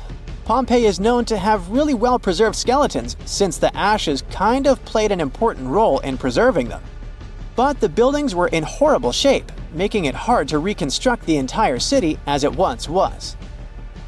Pompeii was indeed one of a kind. It was one of the most vibrant and lively cities of the ancient Roman Empire. The city was huge. It could have been home to as many as 30,000 people in its heyday. The House of Fawn, for example, was a clear example of how rich Romans lived their lives in Pompeii. It was a huge house that even had 2 gardens inside, taking up the entire block. They looked like they were made of white marble, but it was actually painted stucco. It was clear to researchers that only aristocrats lived there. Then there was this famous forum. This is where most of the administrative part of the city life happened. It was made up of a lot of different buildings, like the Basilica, a hotspot for political and civil meetings, the Macellum, which was a market, and several temples. If we were visiting this back in the day, we'd see a bunch of men dressed in tunics. A few select ones would wear togas, those heavy white pieces of draped cloth that look like bed linen wrapped over the body. Togas were mainly used on special occasions since they were costly, hard to wash, and considered a traditional costume. Representatives running for office would use it during their campaign run so that commoners would identify them as candidates. One can't forget about the Villa of the Mysteries. Cool name, huh? It was called that way because of some mysterious frescoes found inside of it. Modern-day archaeologists still haven't figured out what the scenes painted are trying to depict. Probably some type of ritual or ceremony. By the way, a villa is simply a large suburban Roman-style house. It's not necessarily a super posh place where the rich and beautiful live. It's usually located on the outskirts of town, near the city's walls. The Villa of the Mysteries one, in particular, was found astoundingly well preserved in modern archaeological excavations. It even had a manufacturing area inside of it, like its own little industry. It was common for richer Romans to own big farmlands, like olive gardens, for example.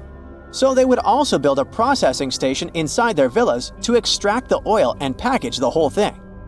The amphitheater was where some of the richer men paid to put on gladiator fights for the rest of the town. It was built around 70 BCE, and it was one of the oldest amphitheaters of the world. It was even older than the Colosseum in Rome. This huge building could fit around 20,000 spectators at once. The seating was arranged by social class, so you could easily spot who was a member of the nobility. And in case you're wondering why it was shaped like a weird egg, it's because that was the shape that allowed for an unobstructed view wherever you were in the crowd. As every other Roman city, Pompeii also had some famous baths. Since not every house had access to plumbing back in the day, most people didn't shower in their homes. That's why so many Romans would use public baths, usually at the end of the day, to clean themselves. But make no mistake, this wasn't just a place for bathing, it was a cultural hotspot. The baths were made up of many different rooms. The first one was like a locker room, where people would keep their clothes and personal belongings. This is where the upper and lower classes mingled together. Someone's class could easily be identified by their clothes and jewelry. The amount of gold and silver worn back in those days is nothing compared to what most people wear today. Usually, the rich folks would leave someone to take care of their belongings while they went and took their bath. Because yes, it could happen that stuff went missing while chilling and relaxing. The big focus on self-care nowadays was already a thing for ancient Romans. It was common that before taking a bath, olive oil was rubbed all over the skin. They would scrape off the dirty skin with a strigil. That may sound weird, but also extremely pleasing. The baths had rooms for massages. Some of them had reading rooms, and even courtyards for some healthy exercise. Oh, there was even a natatio, or swimming pool if you're not fluent in Latin. After all, it was the Romans that said, a healthy body is a healthy mind. The bakeries. Bread was one of the main components of Pompeian diet, so much so that there were around 30 bakeries in the city. Bread was freshly made from scratch every day. In a special area of the shop, the corn or wheat was ground, and mules would circle around to keep the mills going. The funny thing about Pompeians is that they like to cover the exterior walls of buildings with paintings, much like graffiti nowadays. Their paintings, usually frescoes, used to depict what daily life was like in the city. Ancient Romans were very outdoorsy people, so coloring their walls seemed like a good option for them. A lot of houses had frescoes inside of them too, to make up for the lack of windows. The paintings gave the house owners the illusion of more space if the painting was of, let's say, a garden, for example. Alright, so let's start our journey with one of the most famous and scary vanished villages. It's located in India, the district of Rajasthan. This is Kuldara village. Unlike other abandoned places, this one is difficult to get to because the locals won't want to take you there. People are afraid of this place and try to avoid it.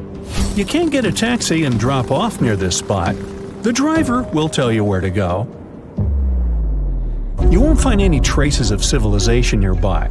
The village is located in a hot desert area, but when you get close to it, you'll feel an unpleasant chill down your back.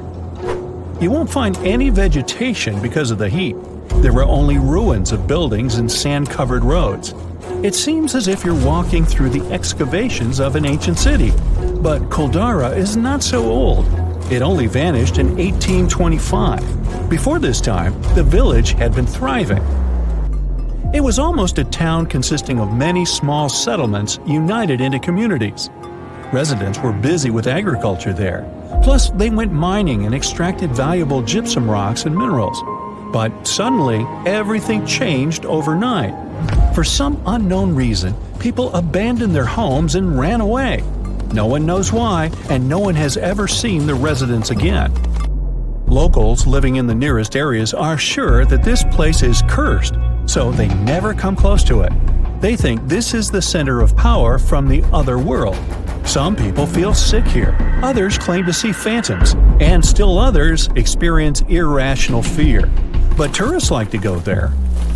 The simplest and least scary vision says that people left the village because of the lack of water. Still, this version seems weird. If there had been a lack of water, people would have planned the change of location instead of running away in a hurry. The second version is way more mystical. There's a legend that one cruel ruler collected large taxes from this community. He fell in love with the daughter of the Kuldara chief and threatened that he would collect higher taxes if the girl refused to marry him. He gave her 1 day to make a decision. None of the residents agreed with such a requirement. As a sign of solidarity, they decided to leave the village. Those who don't believe in all these rumors can spend a night in a tent there. Chances are you'll hear someone screaming or feel someone walking and knocking on your tent. Nah, just kidding. Our next village is in the U.S., in the state of Pennsylvania. More precisely, it's not even a village, but a borough called Centralia. This place looks totally lifeless. Burnt trees, dried grass, empty buildings. Almost all the roads here have huge cracks. People sprinkle them with gravel to decrease the amount of thick smoke that's pouring from the ground all the time. This abandoned place has been burning for more than 50 years. No wonder this place reminds of something. The authors of the horror game Silent Hill got inspiration from this town. Centralia was a mining town with shops, cafes, libraries, and happy residents. People worked in the mines to get anthracite coal. They used one of the underground tunnels as a landfill for garbage. And then, in 1962, according to the popular version, they decided to get rid of garbage by burning it. The plan failed. As soon as the garbage caught fire, it spread throughout the mine. Then, all mining work in the town stopped because of the increased level of carbon dioxide. Residents didn't manage to extinguish the fire, and it started to spread underground throughout the whole city. Roads began to heat up. The soil became poisonous. Thick smoke slowly filled the streets. People were evacuated from this place. By 1992, Centralia was completely abandoned.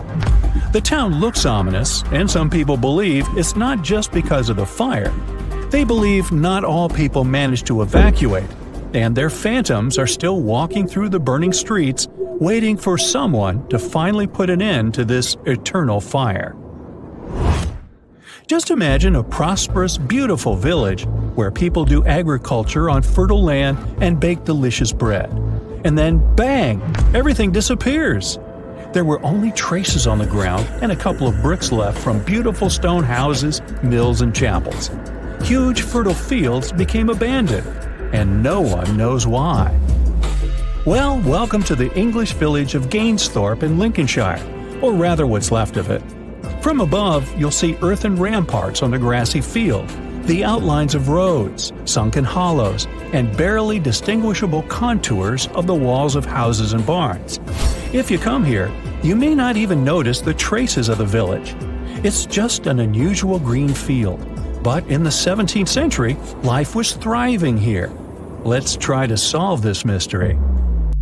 The first mention of this place dates back to 1086. I wasn't around then.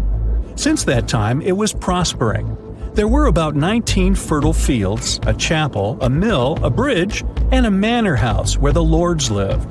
In total, there were about 25 buildings. From the records dating to the 16th century, you can find that quarries appeared in the village.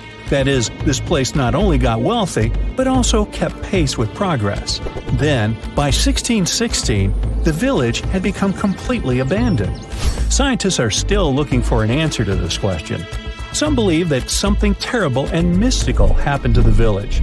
One of the main hypotheses explaining what happened is the plague. Another version is that Gainsthorpe still couldn't catch up with progress.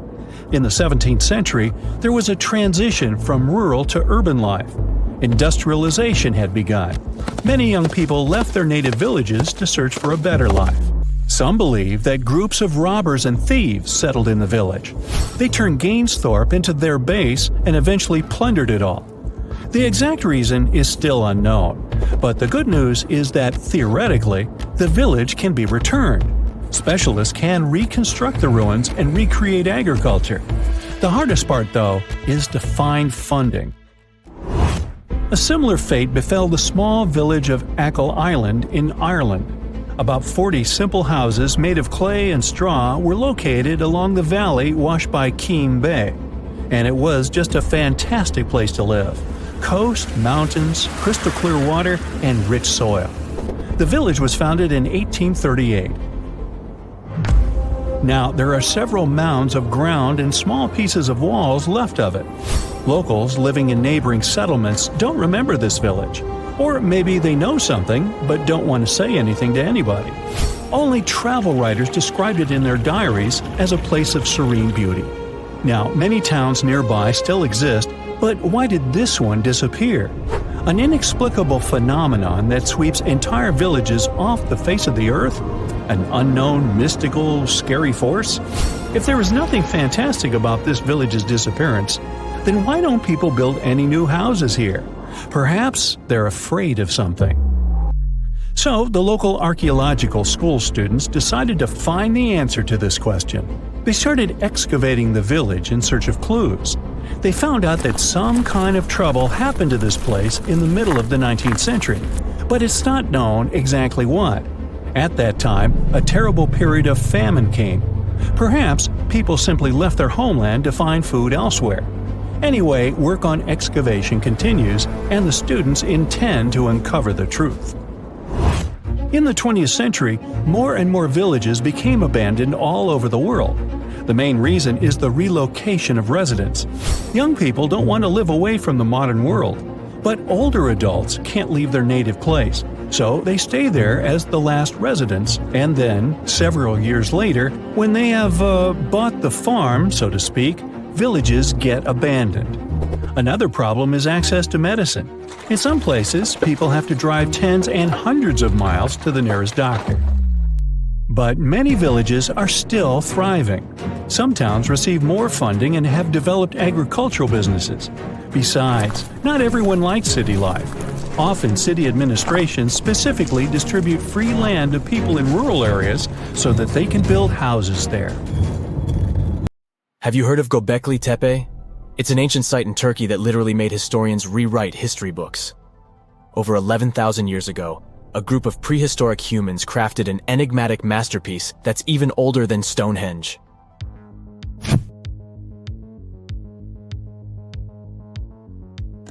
Before its discovery, archaeologists believed that people didn't know about iron and weren't good at making pottery. They were sure that settled life only emerged with the need for agriculture. But Göbekli Tepe changed this belief.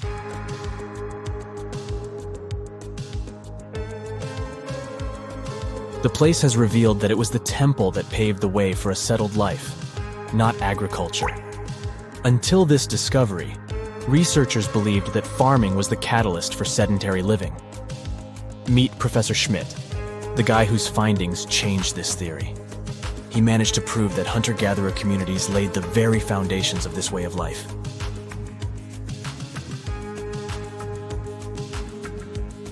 Back in the 1960s, other archaeologists visited the area, but they totally missed the mark. While surveying the region, they stumbled upon a hill with scattered limestone slabs and concluded it was just an old burial ground from medieval times. Little did they know that there was so much more to uncover.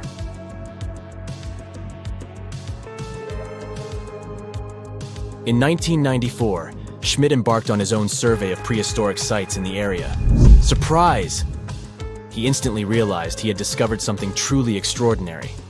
Unlike the nearby flat and barren plateaus, Göbekli Tepe had a gently rounded top, rising 50 feet above the surrounding landscape. Funny enough, the translation of this place's name is Potbelly Hill. Schmidt was sure only humans could have made something like this.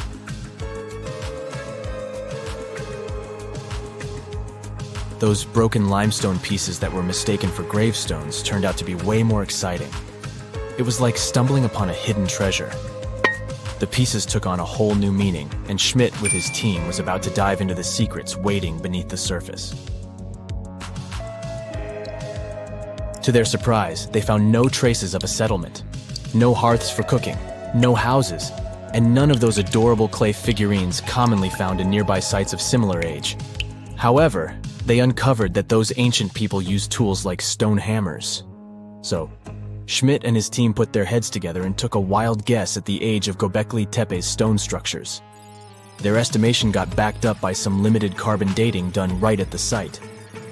The ancient vibes of this place were finally starting to make sense. It was like a puzzle slowly coming together.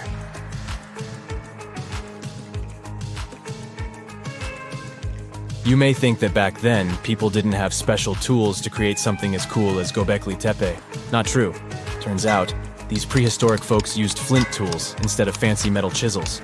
They were also skilled at chipping away softer limestone and crafting pillars right on the spot.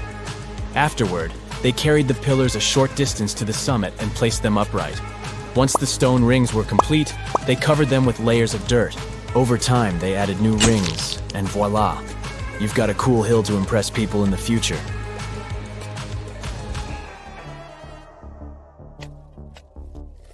During their first year of excavation, the team went through 15,000 pieces of animal bones from wild creatures. These people didn't have pet animals or grow their own food. They hunted wild animals for their meals. But things were about to change, because the place had everything they needed to start farming. Scientists say they had wild sheep and wild grains that could be domesticated. And guess what? Just 20 miles away, geneticists found evidence of the world's oldest domesticated strains of wheat at a prehistoric village.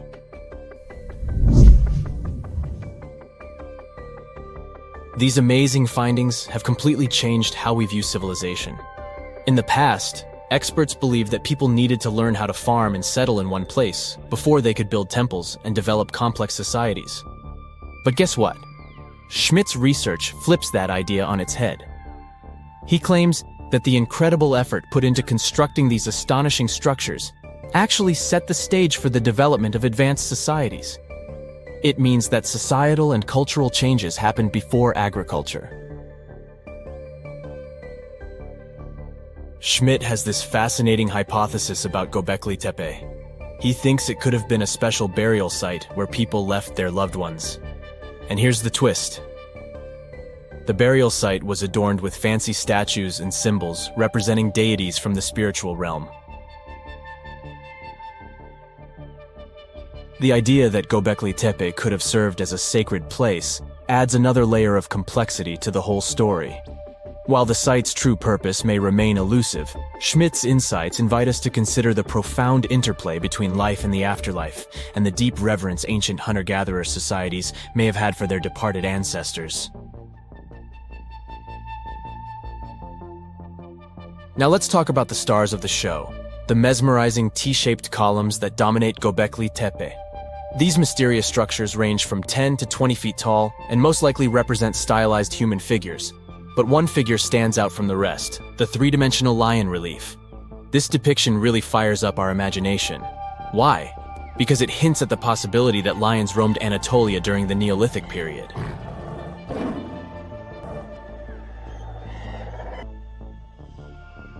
These standing stones are arranged in circles and placed in rectangular pits. Each circle has a similar setup. 2 big T-shaped pillars in the center, surrounded by slightly smaller ones facing inward. Talk about a stylish arrangement. These towering pillars reach a whopping 16 feet and weigh between 7 and 10 tons. Some pillars are plain and simple, while others are like works of art with intricate carvings. Foxes, scorpions, and vultures come to life, crawling and twisting on the pillars' sides. But it's not just animals depicted on these stones. Some pillars have abstract shapes representing humans, and even small carvings of clothing items. Some of them even have belts. Now, there's one pillar that stands out from the rest like a rock star. This super old stone pillar suggests that a comet crashed into Earth. It happened during a chilly period that lasted about 1,000 years. Previous studies examining Greenland ice cores hinted at this comet theory, but now the carvings at Göbekli Tepe prove it right.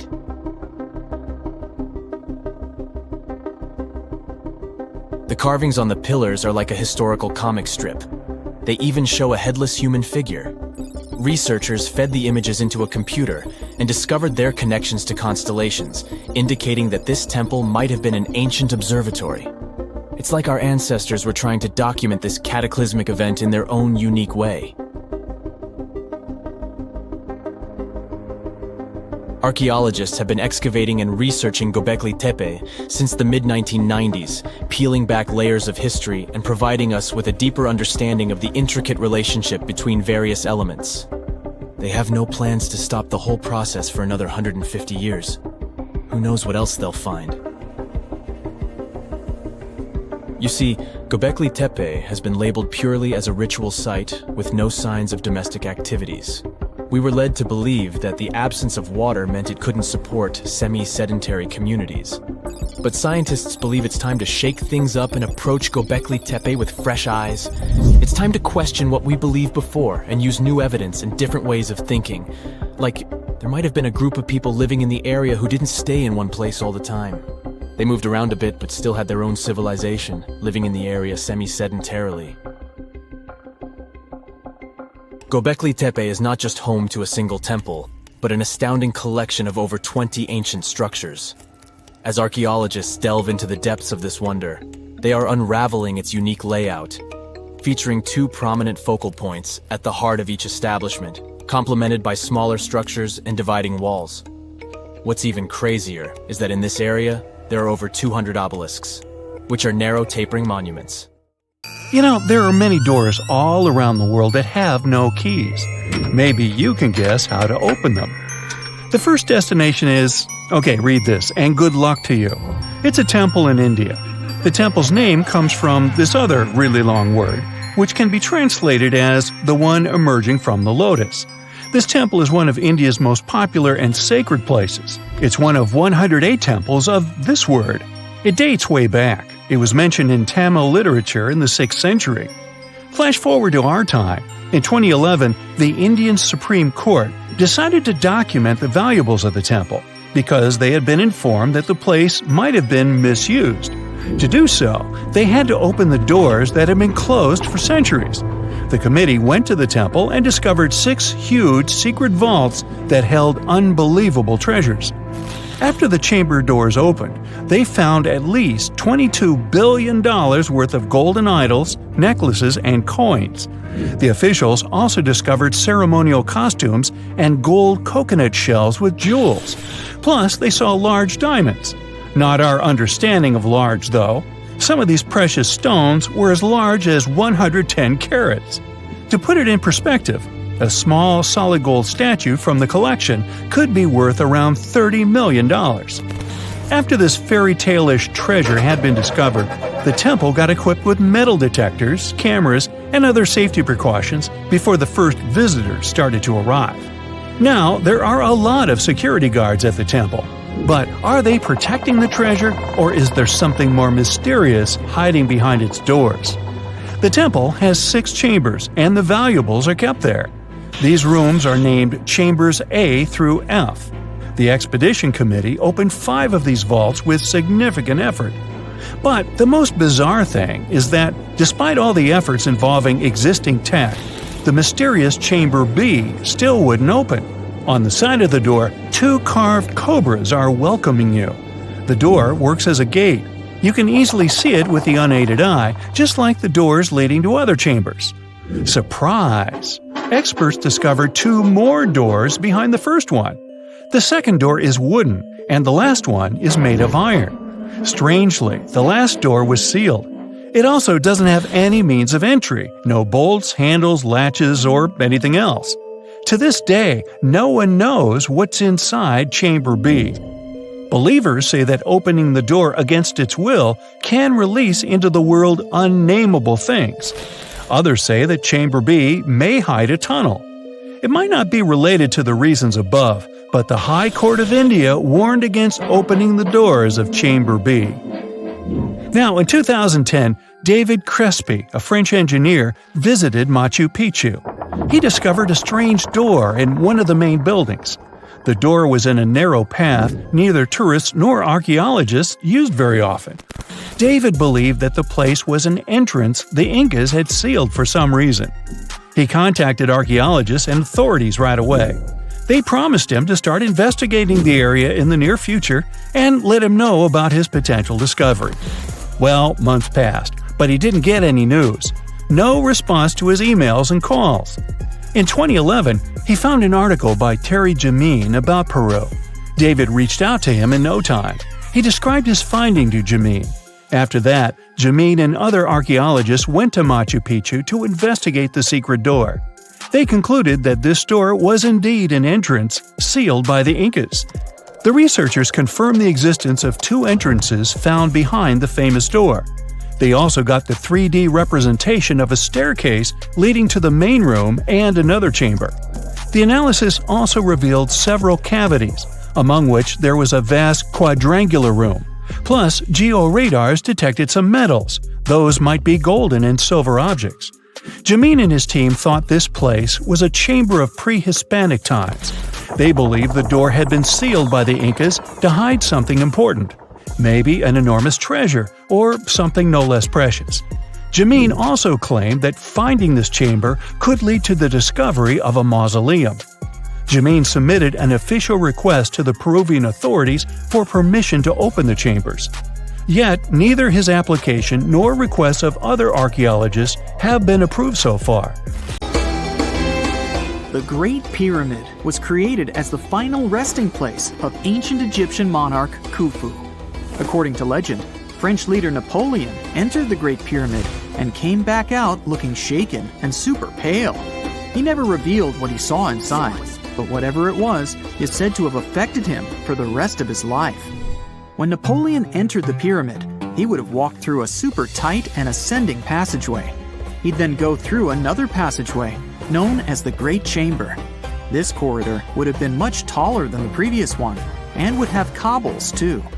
He then reached the King's Chamber, the centerpiece of the Great Pyramid, which was lined with huge blocks of granite. But it wouldn't have looked as grand as we might imagine. There are no hieroglyphics decorating its walls, as Egyptians only began decorating the burial chambers of pyramids much later on. The pharaoh's tombs deep inside the pyramid would have also been filled with treasures, from chunks of gold to the world's most expensive jewelry. But this would have all been looted a long time ago. The only thing that probably would have been left in there would have been a huge sarcophagus, which would have once contained the king's mummy. He'd also have to walk past the Queen's Chamber. This room most likely didn't hold any queens though, as pyramids were usually only built for one person. There are mysterious tunnels leading from here. To this day, no one is really sure what they're there for. And that's not the only mysterious and creepy thing Napoleon may have encountered, as stories of pharaohs leaving ancient curses on pyramids go way back. Many pyramids had warnings written on the outside, telling of horrifying things that would happen to those who entered and disturbed the peace.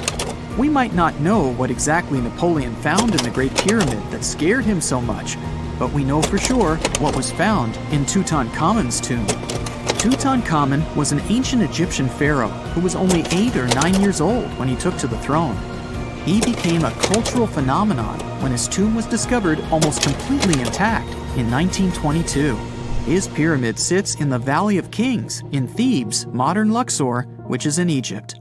Unlike the Great Pyramid, Tutankhamun's tomb was covered in beautiful wall decorations. The walls told the story of how he would travel to the afterlife through the underworld. Egyptians believed all people would have to take this journey, so they would fill their tombs with objects and paintings to help them get there. There'd also be spells painted on the walls. They believed this would help people pass over to the next realm. The journey would be pretty long, and for that reason, the ancient Egyptians would also fill the pyramids with food. Tutankhamun's pyramid was filled with 8 fruit baskets. They even found something called gingerbread fruit in there. The rooms were jam-packed with furniture, statues, clothes, and staffs, amongst a whole bunch of other things. You'd likely find a lot of clothes and expensive jewelry in the pyramids as well. The ancient Egyptians wanted their ancestors to travel in style to the afterlife. They put Tutankhamun in his final resting place with over 50 pieces of clothing, all of the highest quality. There were tunics, scarves, gloves, and headdresses, and a ton of jewelry. Bracelets, pendants, necklaces, rings, and scarabs for protection were all found inside. Each of them was made of gold or precious stones. There were also fans made of ostrich feathers to keep the old pharaoh cool in the hot Egyptian sun. But the temperature inside the pyramids never actually went above 68 degrees Fahrenheit. The ancient Egyptians developed a super cool air conditioning system that we don't fully understand even today. Tutankhamun's pyramid also contained 130 walking sticks made from ebony, ivory, silver, and gold to help him on his journey. There were 3 chariots hidden away in case he got tired of all the walking. They also put 11 boat paddles inside, but there was no sign of any boat. The pyramids would be littered with the pharaoh's favorite scents and perfumes. During the excavation of Tutankhamun's pyramid, it quickly became clear that it had been robbed during ancient times. There was damage to doors and traces of oils left in empty jars. It looks like someone raided the pyramid for gold and the scents, perfumes, and oils that had been left for King Tut.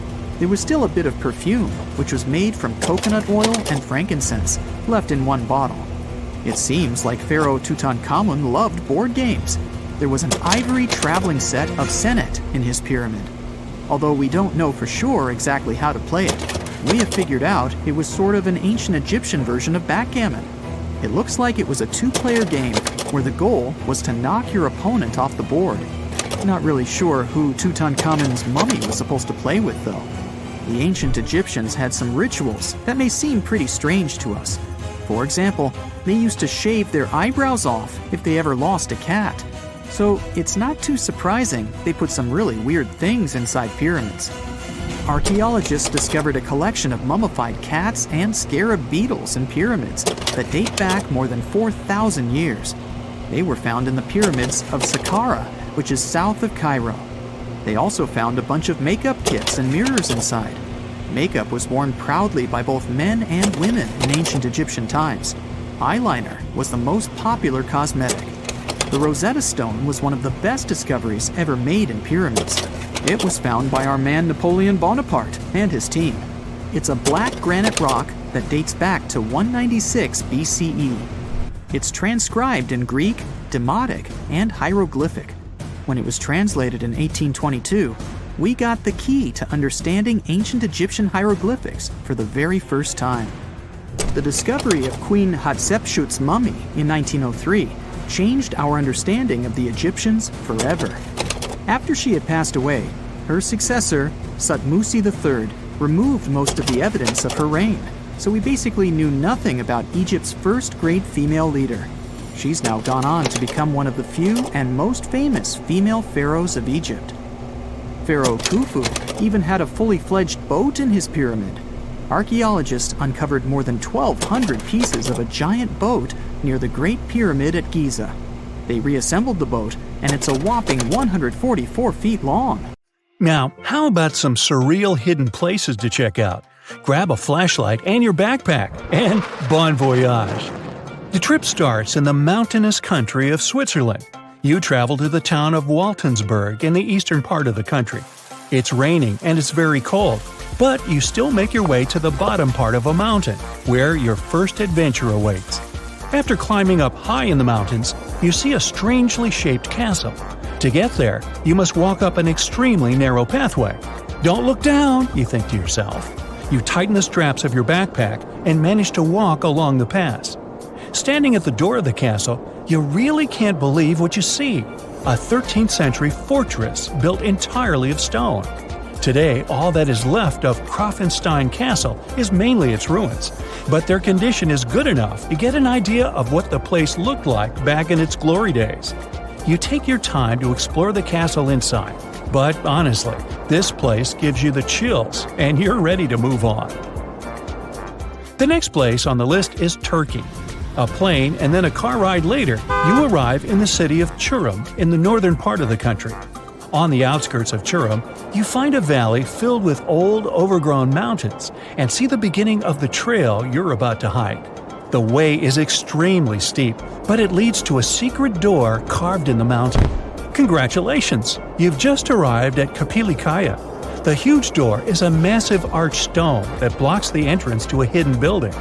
Experts think it has existed since the 2nd century BCE. Unfortunately, the huge door won't open, so what's hidden inside is a mystery today. It's guessed that there is a room inside. Some locals say there's a treasure hidden there too, but until today, no one has managed to enter the place to check. Okay, it's time to get moving before night falls. Next, you get the unique opportunity to travel to Ethiopia. Wandering around the city of Lalibela, you stumble upon a huge pit carved in the ground. You approach it carefully, and soon enough, you see a magnificent terracotta building, so richly detailed it leaves you mesmerized. But that's not all. There are 10 other pits just like this one, hiding King Lalibela's 12th century buildings. All 11 constructions are different from one another, yet share a similar recognizable style. They were hand-carved over the span of 24 years, only with the help of chisels, which is unbelievable given that these buildings are up to 50 feet high. That's about as tall as 5 African elephants stacked on top of each other, if you could do that. This unconventional way of construction made them entirely monolithic, meaning they were carved out of just one gigantic piece of rock. Pretty impressive, huh? Once you leave Ethiopia, you grab a flight to southern Italy, right there on the tip of the boot. No hiking is needed here. Whew! Your friend takes you to a site called Sassi di Matera. It's a Paleolithic city carved in the slope of a steep hill. You might feel like you've traveled in time here, as local stone houses and ancient buildings are unlike anything you've ever seen before. The site, also known as De Sassi, is suspected to be one of the first human settlements in Italy, dating back to over 9,000 years ago. Wandering around the town, you might get invited inside one of the cave-like houses. Oh, and as weird as it may sound, some of the streets run on top of people's homes. Talk about Paleolithic urban planning. You're probably becoming an expert on rock-cut architecture by now, but there are still a few sites left on your list. Next off, you head to Slovenia to visit the world's largest cave castle.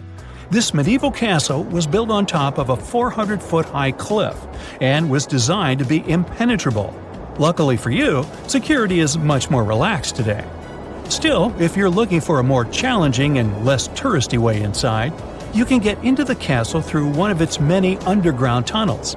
They were built over 800 years ago for the owner of the castle. He needed secret passageways to sneak supplies. Today, Pajama Castle is both enchanting and mysterious. I'd say it depends on whether it's a warm sunny day or a cold stormy night. After this medieval experience, you head on to visit Petra, a magnificent Jordanian monument found in the middle of the desert. To get around here, you'll need a large supply of water and sunscreen because it's going to get hot.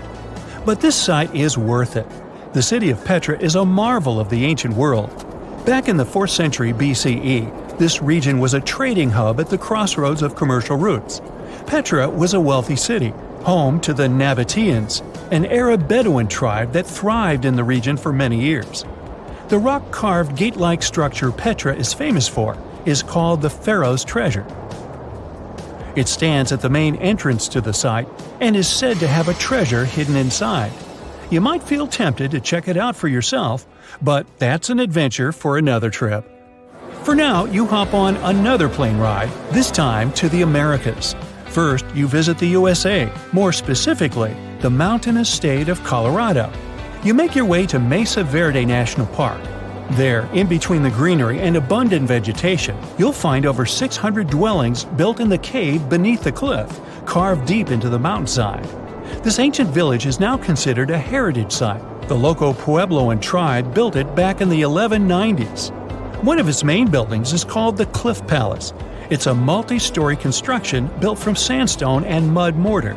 The palace alone housed over 150 rooms. If you're feeling sporty, you might want to visit the balcony house. To get there, you'll have to climb a 32-foot ladder. You'll get to see a mid-sized village of 38 rooms, including 2 kivas. Those are traditional chambers that were built by the Puebloans for ceremonial purposes. Still, in the U.S., you make your way to the hills of South Dakota. You're there to visit one of the world's most impressive human-made sculptures on Mount Rushmore. What's so mysterious about this place, you might ask? Well, during Mount Rushmore's construction, a 70-foot-long secret tunnel was built behind the head of Abraham Lincoln. The tunnel was supposed to hold all the documents and artifacts important to the United States history. After the designers thought it through, they decided it was better to hide them in a safe box in the floor of the tunnel. The box holds the history of how Mount Rushmore came to be carved, as well as a brief history of the U.S. and the 4 presidents depicted on the mountain. Amazing, right? Now, you're headed down to Machu Picchu, a South American site hidden between the Peruvian mountains. Machu Picchu itself is already a mystery. Researchers still don't know why or even how the ancient Incan civilization managed to engineer the stone-built citadel all the way back in 1450 CE. To get there, you must endure a 3-day hike, reaching the impressive altitude of 8,000 feet above sea level. Or you can get a train, but that's no fun, right? You're here to check on a relatively new discovery. Back in 2010, French engineer David Crespi was taking measurements of the Inca ruins when he noticed a door he had never seen before. It was sealed off by stones. He went back to the site a few months later with an electromagnetic scanner. The scanner, which could detect objects behind walls, showed there were copious quantities of metals behind that sealed door. The researcher contacted the Peruvian authorities requesting to remove the rocks, but they didn't authorize it. As of today, the door is still locked. Whew, this trip was long, wasn't it? Make sure to get some rest, Indiana Jones. They used to call this island the Paris of the East, mostly because it had beautiful buildings with large gardens and impressive stone archways. But now, it's nothing like it used to be, with all the architecture almost entirely covered in tree roots and vines. Ross Island is a small territory in the Indian Ocean. It's located east of the Indian city of Port Blair. Though initially thought of as a jail, Ross Island eventually became a luxurious resort for the local administrators. They called this island a real treat for its more privileged residents. It boasted opulent bungalows, stained glass window panels brought all the way from Italy, neatly kept gardens, tennis courts, and even swimming pools. Soon after the complex was closed in 1937, a powerful earthquake hit the island. It caused a lot of damage, making it even more uninhabitable. The island is now in the administration of India and has become a tourist attraction for people interested in abandoned towns. Pieces of German architecture still lie hidden in the Namibian desert. The city of Kolmanskop, Namibia, was a luxury location at its peak in the early 1900s when German workers settled here looking for diamonds. This abandoned town used to have everything from a ballroom to a hospital and even a bowling alley. It all started to decline somewhere in the late 1910s when another diamond-packed location was found nearby. So, most of the people living here moved, leaving everything behind in search of more money. Kolmanskop has since been slowly occupied by sand dunes, while the hot temperature and low moisture help to preserve the buildings. This ghost town is also available for visitors. If it sounds interesting, you can book a tour in the nearby town of Lüderitz. Another abandoned castle dominates the view in Krakow, a city in Italy. The whole village sits atop a cliff that's 1,312 feet high. The founders liked this location since they knew it would be easy to defend themselves from unwanted guests. But the castle, built in the 1300s, soon became overwhelmed by landslides and earthquakes. Even though it has no residents anymore, the medieval city often comes alive during the various local festivals that take place here in the summer months. The locals also offer tours and tell amazing stories about the location. One of the highlights of the tour is a statue that seemingly came out of nowhere and now lies in a body of water. Hidden away in the Montana mountains, Garnet Ghost Town tells the well-known American story of the West's gold rush. The town's history goes back to the 1890s, when they found a lot of gold in the Nancy Hanks mine.